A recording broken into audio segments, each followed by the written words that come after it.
நம்ம இன்றைக்கி என்ன பார்க்க போகிறோம்னு பார்த்திங்கன்னா, எங்கள் ஊர் ஸ்பெஷல் பருப்பு பாயசம் தான் பார்க்க போகிறோம். இந்த நிறைய பேருக்கு தெரியும், இருந்தாலும் சரி தெரியாதவங்களுக்கு வேண்டி நம்ம இன்றைக்கி ஹஸ்பண்ட் பார்த்திங்கன்னா பாயசம் வச்சுதான் அப்படின்ட்டு கேட்டாங்க.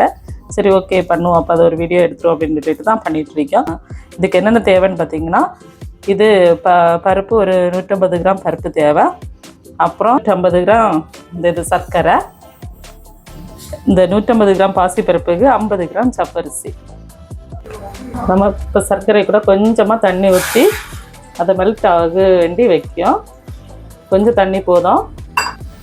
அதே டைமில் இன்னொரு சைடில் பார்த்திங்கன்னா இந்த ஜவ்வரிசியும் கூட கொஞ்சம் தண்ணி ஊற்றி வேக வைக்கணும். ஜவ்வரிசி நல்லா வேகணும். இந்த சைடில் வேறு ஒரு இடத்துல நமக்கு பாசி பருப்பை ஒன்று ஜஸ்ட்டு வறுத்து எடுக்கணும். அதுக்கு பச்சை மணம் மாறியது வைக்க வேண்டி இது கரிஞ்சிட விடாது, கரியாமல் கொஞ்சம் பொன்னிறமாக மாறியது வரைக்கும் வறுத்தெடுக்கணும். அடுப்பிடிக்கவங்க தனித்தனியாக ஒவ்வொன்றா பண்ணி எடுக்கலாம். இது இப்போ எக்ஸ்ட்ரா அடுப்பிடிக்கனால இந்த மாதிரி நாங்கள் பண்ணி அடிக்கும். இது லைட்டாக இடையிட எப்படி கிளறி கொடுங்க, இதனால அடி பிடிச்சிடும். இது நல்லா கண்ணாடி மாதிரி கிளாஸ் மாதிரி ஆகியது வரைக்கும் வேக வைக்கணும். பாசிப்பருப்பு பார்த்திங்கன்னா கலர்லாம் சேஞ்ச் ஆகி வந்துட்டு இனி இது ஸ்டவ்வை ஆஃப் பண்ணிவிட்டு நம்ம இனி இதை வேக வைக்கணும். கொஞ்சம் வாஷ் பண்ணி தான் வேக வைக்கணும்.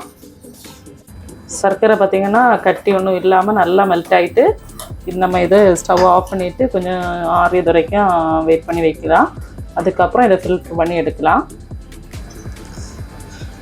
நம்ம இதை குக்கரில் மாற்றி கொஞ்சம் தண்ணி விட்டு வேக வைக்கலாம். அடுப்பில் வச்சு மூடி போட்டு ஒரு 1 விசில் வாரது வரைக்கும் வேக வைக்கணும்.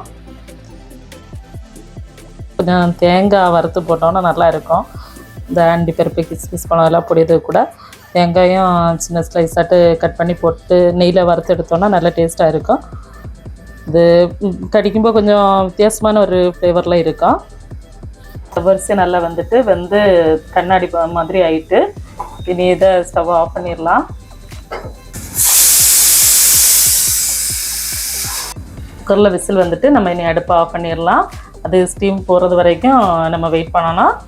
அப்புறம் இங்கே கடாயில் நெய்யை விட்டு நமக்கு தேங்காய் கொத்தும் அதுக்கப்புறம் கேஷ்யூ கிஸ்மிஸ் எல்லாம் வறுத்தெடுக்கலாம்.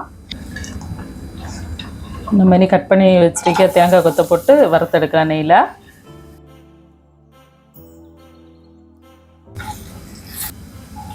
இந்த தேங்காய் கொத்து ஆப்ஷனல் தான், நமக்கு வேணும்னா போட்டுக்கலாம், இல்லைன்னா தேவையில்லைன்னா ஸ்கிப் பண்ணிவிடுங்க. இப்போ லைட்டாக நிறம் மாறி நம்ம இனி இந்த அண்டிப்பருப்பு போட்டுடலாம். அண்டிப்பருப்பு கொஞ்சம் நிறம் மாறி வந்ததும் ஒரு கைப்பி போல் கொஞ்சம் கிஸ்மிஸ் எடுத்து போட்டு கிஸ்மிஸும் போட்டு அதுவும் பபுள்ஸ் மாதிரி இது பண்ணி வந்தாச்சு. இனி இது ஸ்டவ் ஆஃப் பண்ணிவிட்டு இதை மாற்றி எடுத்து வச்சிடலாம். குக்கரில் உள்ள ஸ்டீம் எல்லாம் போயிட்டு நம்ம இனி இதை ஓப்பன் பண்ணிவிட்டு இதெல்லாமே சேர்த்து மிக்ஸ் பண்ணி இனி சேர்த்து இந்த குக்கரில் வச்சா போதும், அதோட பாயசம் ரெடி ஆயிரும்.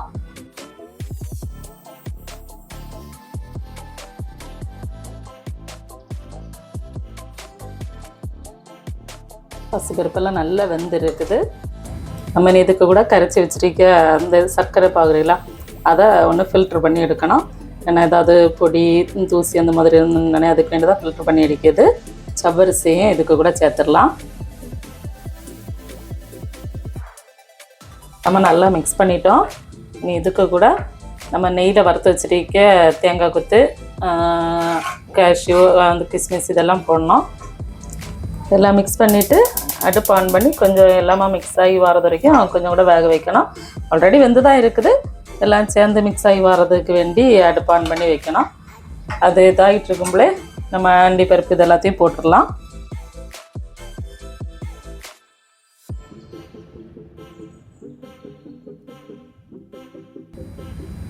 பாயசம் நல்லா கொதிச்சுட்டு இந்த டைமில் பார்த்திங்கன்னா ஒரு 2 ஏலக்காய் போடலாம்.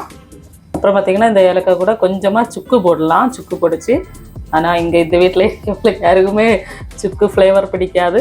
ஏலக்காய் அதுபோல் தான், அதனால தான் ஃப்ளேவருக்கு வேண்டி ஒரு 2 தான் போட்டிருக்கேன். பார்த்திங்கன்னா தேங்காய் பால் ஒரு 100லேருந்து 150 ml வரைக்கும் தேங்காய் பால் எடுக்கலாம். தேங்காய் பால் ஆப்ஷனல் தான். தேங்காய் பால் இல்லை அப்படின்னு சொல்லிட்டு பசும்பால் ஊற்றிடாது, நல்லா இருக்காது. இதுக்கு தேங்காய் பால் ஊற்றி வச்சுருந்தேனே கொஞ்சம் கூட நல்லா இருக்கும். இது தேங்காய் பால் ஊற்றிட்டு நிறைய நேரம் கொதிக்க விட விடாது. லைட்டாக ஒரு பபிள்ஸ் எல்லாம் வந்ததும் ஆஃப் பண்ணிடணும்.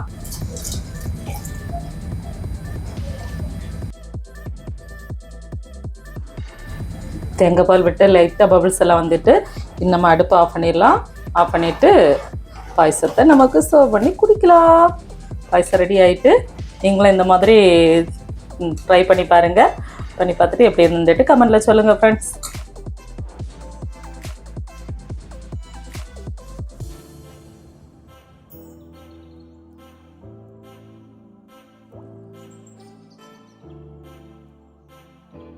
பாயசம் எப்படி இருக்குன்னு பார்த்து டேஸ்ட் பார்த்துட்டு சொல்லு.